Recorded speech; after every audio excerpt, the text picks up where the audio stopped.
donc je suis Fanny Serret, je suis docteure en architecture et je co-dirige l'atelier à Architecture Humaine, qui est une agence d'architecture un peu particulière qui est basée à Montpellier et qui accompagne dans la France entière des établissements dans leur transformation, toujours dans une logique domiciliaire, que les gens se sentent chez eux et puis inclusive le plus ouvert possible pour avoir finalement la vie la plus ordinaire, quels que soient les handicaps ou les difficultés qu'on rencontre.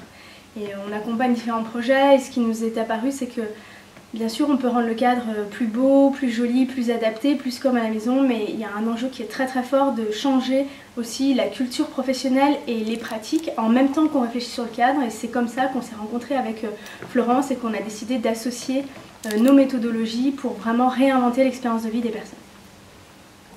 Moi je suis Florence Mathieu, j'ai créé une société qui s'appelle Aina et on est spécialisé dans l'utilisation des méthodes issues du design et de l'expérience entre utilisateurs pour la transformation des lieux de vie, notamment des personnes âgées. Et en fait, on s'est réunis effectivement avec Fanny avec l'idée de comment on accompagne des équipes à penser avec une méthode de co-conception des établissements de demain.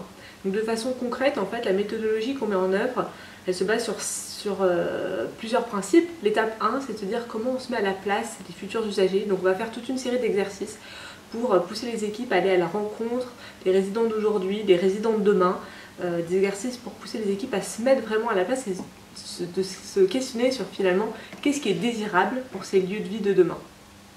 Une fois qu'on a fait cette étape, on va pousser les équipes à s'interroger sur en fait c'est quoi les challenges, c'est quoi les grands enjeux qu'on a à résoudre. Par exemple, ça va être la question de comment recréer des logements qui soient des véritables chez-soi. Comment est-ce qu'on peut réellement ouvrir notre établissement sur l'extérieur.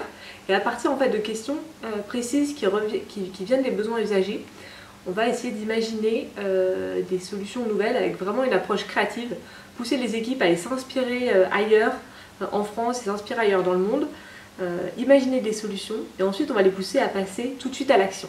Et qu'est-ce qu'on pourrait mettre en place dès maintenant avec l'idée de, en fait, en commençant à mettre en place des petites actions qui transforment l'établissement, ça va à la fois changer la culture et ça va donner des idées beaucoup plus concrètes sur comment on pourrait le faire à l'avenir sur un futur projet. Et donc, dans tous ces ateliers, finalement, on va vraiment aider les équipes à faire bouger les lignes de leur culture actuelle et de penser à un futur établissement. Et nous, ce qu'on observe, c'est qu'il y a plusieurs intérêts dans cette démarche. En tant qu'architecte, par exemple, on se rend compte que ça permet de poser toute une série de questions très en amont du projet et de pouvoir tester des choses avant de les inscrire pour toujours dans les murs et de capitaliser l'expérience à travers toute cette phase de prototype, d'expérimentation. Ça, c'est un premier point qui est très important. Le deuxième point qui ressort pour nous, c'est qu'on voit bien qu'on est dans un moment où les moyens sont contraints, que ce soit sur le plan financier, sur le plan des ressources humaines. Et donc, ça nous permet d'être bien sûr qu'on va investir les moyens sur des choses qui est vraiment important pour les usagers finaux. Et que finalement, si on doit faire pas tout, mais que quelque chose, quelques éléments, qu'est-ce qui est le plus essentiel? Donc ça, c'est un point aussi qui est très fort. Le dernier point, c'est qu'en fait, pousser les équipes à réfléchir de façon hyper collective dans une approche qui est fondamentalement centrée usager. En fait, ça redonne beaucoup de sens aux équipes.